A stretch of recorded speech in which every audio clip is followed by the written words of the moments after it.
जो प्रेम भावनात्मक रूप में होता है, जो कि राधा और कृष्ण के बीच में था, तो ऐसा प्रेम वो किसी शारीरिक बंधन से, किसी भी चीज से वो उसको असर नहीं होता। अच्छा, अब क्या बात हुई कि यहाँ से हम लोग थोड़ा आगे बढ़ते हैं, क्योंकि समय आधा घंटा तो हो चुका है। कृष्ण के बारे में बहुत कुछ प्रेम के बारे में लिखा। एक कवि थे जयदेव गोस्वामी, उन्होंने गीत गोविंद लिखी है, बहुत बढ़िया महाकाव्य है और इतना खूबसूरत साहित्य है वो पूरा, लेकिन वो पूरा एक ग्रंथ है। एक गोपाल सहस्त्र नाम लिखा गया है, उसमें किसी एक श्लोक में कहा गया है कि राधा और कृष्ण एक ही शक्ति के दो रूप हैं। शक्ति एक ही है, एक कृष्ण रूप में आई है, एक राधा रूप में। ये हमेशा इसका उद्गम ध्यान रखिए, ये आया गोलोक से है, विष्णु के अवतार तो हैं ही हैं, और ये दोनों वहां से आए हैं, तो एक ही। और इसमें जो एक शक्ति को नाम दिया है राधा और दूसरी शक्ति को नाम दिया है माधव।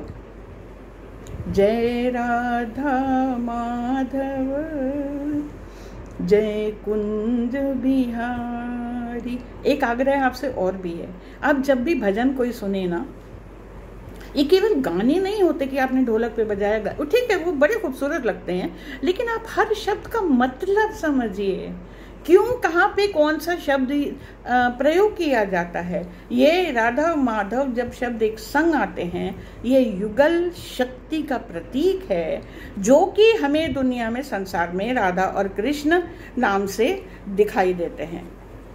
और ये इतने ज़्यादा मतलब एक रूप में है राधा माधव। इसके एक आगे बढ़ के आपको बता दें कि आगे जब कृष्ण राजा बन गए तो बुजुर्ग हो चुके थे तब तक, तो एक बार नंदगांव से नंद यशोदा राधा जी को लेके, तब तक ये लोग सब बड़े हो चुके थे, नंद यशोदा बूढ़े भी हो चुके थे, एक बार कृष्ण से मिलने कुरुक्षेत्र गए।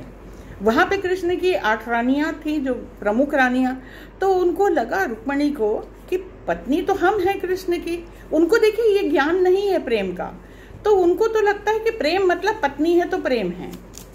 देखिए पत्नी प्रेम एक चीज होता है और भाव प्रेम एक, वही जैसे देह प्रेम और भाव प्रेम, ये आत्मा प्रेम। तो उनको लेकिन ये लगता था कि मेरा अधिकार होना चाहिए। ये जब देखो तब सोते जागते उठते बैठते राधा का ही ध्यान करते रहते हैं। क्यों करते हैं? तो उन्हें कुछ जलन हुई जब राधा जी आई, तो उन्होंने, सब स्वागत वागत हो रहा था, उन्होंने प्याले में कटोरे में गरम दूध लेके राधा को दे दिया और मन में बड़ी खुश हो रही थी कि देखते हैं जब ये दूध पिएंगी इनका मुख जलेगा तो ये कृष्ण से देखते हैं हमारी किस तरीके से शिकायत करती हैं। राधा जी ने वो दूध लिया और पी लिया। खैर सब मुलाकात खत्म हुई, सब लोग चले गए, उन्होंने कुछ कहा ही नहीं। तो रुक्मणी सोचने लगी शायद इसीलिए भाई इनको बड़ा मानते होंगे कि हम तो बात बात में शिकायत करते हैं और उन्होंने कुछ शिकायत ही नहीं करी हमारी। खैर जब सब निपट गए, काम काज मिलना जुलना हो गया, अपने कक्ष में गए तो रुक्मणी जी ने देखा कि कृष्ण जी के छाती में फफोले पड़े हैं। तो उन्होंने पूछा कि ये कैसे आपके फफोले पड़ गए? तो कृष्ण जी मुस्कुराए, कहने लगे तुमने राधा को गर्म दूध पिला दिया था ना। राधा ने नहीं बताया। कृष्ण क्योंकि दिव्य स्वरूप थे, बोले तुमने उसको गर्म दूध पिलाया और राधा तुम जानती हो तो मेरे हृदय में रहती है, तो वो जले ना जले मेरा हृदय पहले जल गया है। तब रुक्मणी को समझ में आया कि ये इतना उच्च कोटि का प्रेम है, मैं तो वहां तक कभी पहुंच ही नहीं पाऊंगी। तो ये एक आपको उदाहरण दे रहे थे कि प्रेम कैसा होता है और कैसा होना चाहिए, उसका प्रभाव कैसा होना चाहिए। केवल शब्द रूप से कहने से ये सब सांसारिक प्रेम में होता है, पर दिव्य प्रेम में ये चीज़ नहीं होती। वहाँ अभाव नहीं होता, वहाँ प्रभाव नहीं होता, वहाँ केवल भाव होता है। तो यदि आप इस तरीके से जुड़ेंगे और कहीं ना कहीं आप जिससे जुड़े, आप अगली बार पूजा करने बैठिए, अगली बार कोई भजन गाइए, उसमें इस कल्पना से करिए कि हाँ ये कहीं छू गई दिल को बात। और आप जानते हैं एक बार फिर आप बड़ी एडवांटेज की स्थिति में हैं, क्योंकि आप सब ज़्यादातर लोग माताएं हैं। आप ये जानती हैं कि भाव का कितना प्रभाव है। आपका बच्चा, आप कहीं भी हो, मीलों दूर, अगर आपको याद करता है, आपको पता रहता है कि उसने आज मुझे याद किया। कैसे होता है ये? आप याद करती हैं तो आपका बच्चा उद्वेलित होता है, जहां भी होगा संसार में। वो उसमें नैकट्य की बात नहीं है, तो ये नैकट्य की बात अगर आएगी तो ये सांसारिक प्रेम हो गया। लेकिन यदि ये भाव कहीं ना कहीं पहुंच जाता है इस रूप से, भावनात्मक रूप से, तो ये दिव्यता की ओर बढ़ता हुआ प्रेम है।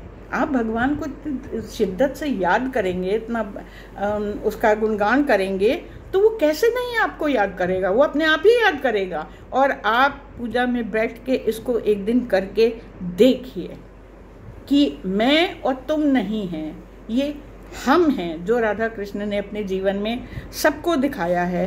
तो कि ये प्रेम आपको बांधता है एक दूसरे से, एक दूसरे के ऊपर जोड़ देता है एक दूसरे से। अब इसकी एक और बड़ा एक ही उदाहरण लेने का समय है, बहुत ज़्यादा नहीं है। तो सबसे बड़ी बात बताएंगे कि जब कृष्ण छोड़ के चले गए वृंदावन, तो गोपियाँ यहाँ कृष्ण के वियोग में उलझी रहती थी, हमेशा उसी में मगन रहती थी, कृष्ण नाम जपती रहती थी, रटती रहती थी। और कृष्ण जाते जाते ये कह गए थे कि मैं तुम्हारे साथ हूँ और मैं जहाँ भी रहूँगा, मैं भाव रूप से, आत्मा रूप से हमेशा। आज भी देखिए वहाँ पे निधि वन में कहा जाता है कि रास होता है। कैसे होता है? गोपियों की आत्मा, कृष्ण की आत्मा, जो प्रेम से, जो एक दूसरे जहाँ भी हैं, जिस लोक में भी हैं, कोई इस समय सशरीर इस धरती पे नहीं है, लेकिन वो जिस लोक में भी हैं, जहाँ भी भाव है, जहाँ भी उनकी आत्मा है, वो निधि वन में आके वो नित्य रास वहाँ पे होता है। तो ये तो संभावना आप अपने घर में, यदि आपने भगवान ना करे ऐसा हुआ हो, लेकिन अगर किसी निकट संबंधी को कभी खोया है और कोई अच्छी बात हो रही है घर में, आप महसूस करते हैं कि वो व्यक्ति आपके साथ खड़ा है, सशरीर ना सही, भाव रूप से खड़ा है। उसकी कमी आपको महसूस होती है, लेकिन उसका अस्तित्व, उसका प्रेजेंट होना भी आप महसूस करते हैं। क्यों? कहीं ना कहीं वो किसी जन्म में हो, किसी योनि में हो, कहीं पे भी होगा, किस लोक में, लेकिन वो आत्म रूप में कहीं ना कहीं आपसे जुड़ा होता है। तो जब ये एक विज्ञान है जो इतना बड़ा हमारे शास्त्रों में हमें पता है, तो हम प्रेम को उस दृष्टिकोण से क्यों ना देखें कि सबसे ऊंची प्रेम सगाई। सगाई मतलब जुड़ाव दो जनों का। प्रेम से बड़ा क्या जुड़ाव होगा किसी से? क्रोध का जुड़ाव थोड़े दिन का होता है, एक झापड़ मार दिया, खत्म, अंत हो जाता है। और कोई बदला लेना है, ले लिया, खत्म। प्रेम का तो खत्म ही नहीं, उसका अंत का सवाल ही नहीं है, वो केवल है, जैसे कि दिव्यता है। तो हम इस वाले भाव को हम हमेशा बना के क्यों नहीं रख सकते कि हम हमेशा प्रेम में रहें और प्रेम की बातें करते रहें हमेशा सदा। और अगर आपको कहीं नहीं मिल रहा है तो वृंदावन जाइए, जहाँ आपको कृष्ण का होने की संभावना दिखाई दे।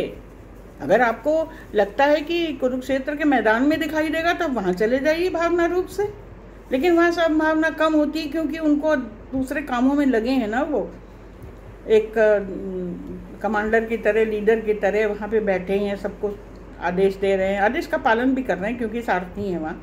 तो सबसे अच्छा है कि जहाँ उनका कहीं 14 लिखा है, कहीं 16 लिखा है, वर्ष की आयु में कृष्ण ने वृंदावन छोड़ दिया था। जितनी ये लीलाएं, ये घटनाएं हुई हैं, वो सब इस आयु के पहले हुई हैं। और अब व्याख्या करने वाले इसमें ये बुराई, उसमें वो बुराई, उतने छोटे बालक में क्या बुराई, कितनी कैसे होगी, ये आप अपनी बुद्धि से सोचिए, कहीं पढ़ी लिखी बात से मत सोचिए, अपनी समझ से सोचिए। उसके बाद वो मथुरा गए, वहाँ पे उन्होंने जब जो भी काम करने के लिए गए थे, कंस चाणूर का, उन्होंने जीवन में केवल 4 वध किए हैं। उसमें जब कंस चाणूर का वध कर दिया और वापस गए, फिर संदीपनी गए गुरु के पास, वहाँ पे शिक्षा ली उन्होंने। उसके बाद जब वो कुरुक्षेत्र गए और जब फिर द्वारका गए, लेकिन वो बराबर लौट लौट के, कृष्ण हमेशा लौट लौट के वापस वृंदावन आते रहे, सशरीर ना सही भाव रूप में।